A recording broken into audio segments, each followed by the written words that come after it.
Good evening. Doctor? Mr. Chairman, committee members, my name is Dr. Juan Villarreal from Harlingen Family Dentistry. I'm here in support of 1803. I've been a Medicaid provider for over 30 years. In fact, this summer will be 30 years. I also had the opportunity to serve on the Texas State Board of Dental Examiners for 7 years. I was the secretary of the board and also the chairman of enforcement for the state board. And I understand enforcing regulations and rules for the state because I have that opportunity to serve for the state. Also, in 30 years, just 28 years, I had never had an issue with Medicaid until July of 2011 when there was an audit done in my office. And 60 days later, I had a 100% payment hold on the orthodontics and the payments. Now, I asked for an expedited hearing. And when I was on the state board, we tried to expedite the cases and get them through within a year. And I asked for an expedited hearing. Well, you got 10 days to ask for the hearing. And the hearing took 200 days. We actually got a hearing in April. Okay? The solo judge ruled in our favor, found no fraud, waste, or abuse, found OIG's expert witness to be not credible, found that the definition of ectopic eruption and SLD scoring to be vague and subjective. And each one of these cases were pre-approved. Okay? Now, the interesting thing is it took another 265 days to get a final ruling after the OIG exhausted all their appeals. Even their own judge ruled in our favor. This is January 7th this year. The payment hold was 100% of Medicaid orthodontics. The judge ruled 9%. I've heard the committee hearings and the comments about the average, payment error for Medicaid orthodontics being at 93%. Well, in our practice, they claim it was 99%. It was even higher than the average. Now, the SOA judge ruled 9% maybe was the payment error. And at that time, they fell up to $1.4 million, over $1.4 million.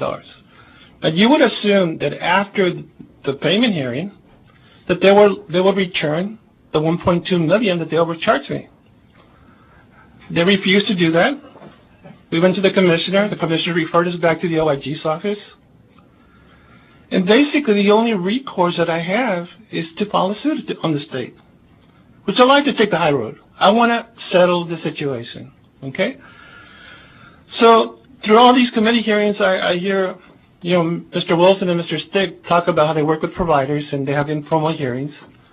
So I did request that informal hearing, and it actually was pretty expedited. And I just had one 2 weeks ago, April 12th. In the informal hearing, basically, he starts off again at 99% payment error. I said, what about the SOA hearing judge? And that's another issue that comes up on this bill, 1803.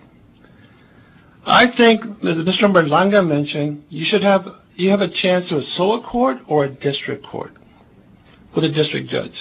Because apparently the SOA court's judge ruling is not considered powerful enough, because they're still claiming 99% payment error.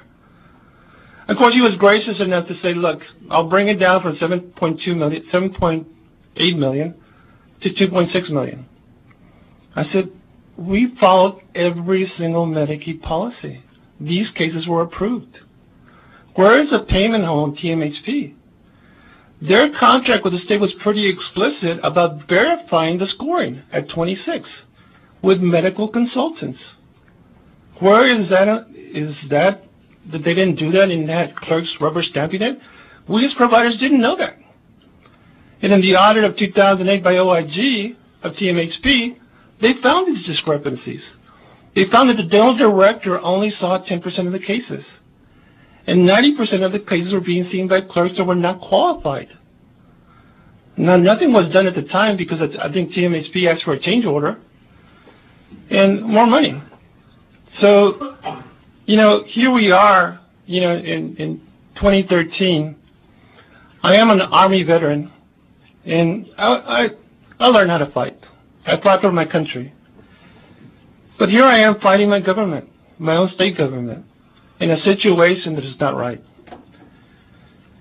It's been 524 days since the audit and payment hold, and they still have over $1.4 million of practice. We're not treating one single orthodontic case at this time, but they still have the payment hold going. Okay? It was narrowed down to 9% of orthodontic, but we don't do any orthodontic anymore. But they still got the 9% there. They take the 9% or 4% of overall Medicaid payments. I spent hundreds and thousands of dollars defending myself, proving that our practice is innocent. I don't do orthodontics myself. I do have a large dental practice in Harlingen, Texas, with 13 doctors and 140 staff. And we got that big because we serve that community. My dental practice today is only 4 blocks from where I was born. I deliver newspapers in the neighborhood. I know everybody in the neighborhood. I come from a low socioeconomic area of the city. My father died when I was 13. With 8 kids in the family, we learned how to work. So I know how to give back to the community. You know, I thought about it. I said, should I really want to be a Medicaid provider? But honestly, I got into Medicaid not for the money, because it was 1/3 to 1/2 the fees. I got in to help the kids in the community. That's the reason we got in. And my associate dentists have done Medicaid for that reason too. Am I going to quit Medicaid? No. As long as I'm a dentist, I'm going to do Medicaid. I'm not going to let OIG or some other agency dictate to me that you're a bad provider, because I think we're good providers. We provide a good service to that community, and I've had the opportunity to meet these kids and now treat their kids and their grandkids. And in my dental practice alone, we've had at least 8 kids become dentists. You know, and I consider that a success. And we've given back a lot of this money. In fact, probably all the money that I made for Medicaid somehow has gone into the community. You know, somewhere we help the community with different project scholarships for high school students, ROTC, for dental students. We have all different types of programs. And we are part of the community. And I know what it is to struggle. So I'll never give up Medicaid because I was treated bad, or because of OIG, or because of anybody else. Because when I rekindle my purpose on why I was doing it, it's the compassion for these kids and giving them an opportunity to grow up and be successful. I want to thank you for the opportunity to be here today. I do ask that you give us the opportunity to a jury trial, which is constitutional. As Medicaid providers, we don't have a due process right now. And we do need due process. And because of it, I did found this group, Texas Dentists for Medicaid Reform, which I'm a director of, to help other dentists. And I traveled throughout the state listening to their testimony. And I can tell you, a lot of them have gone bankrupt. They don't have the hundreds of thousands to pay in attorney fees to be able to do what I'm doing. I was lucky enough that I invested some money, and I had sold some properties in order to pay some of these attorney fees. But if I hadn't done that, I would be just like everybody else. But now I have an opportunity to speak for the dentists in the state of Texas and Medicaid providers, because we do need due process. And again, thank you for listening to me.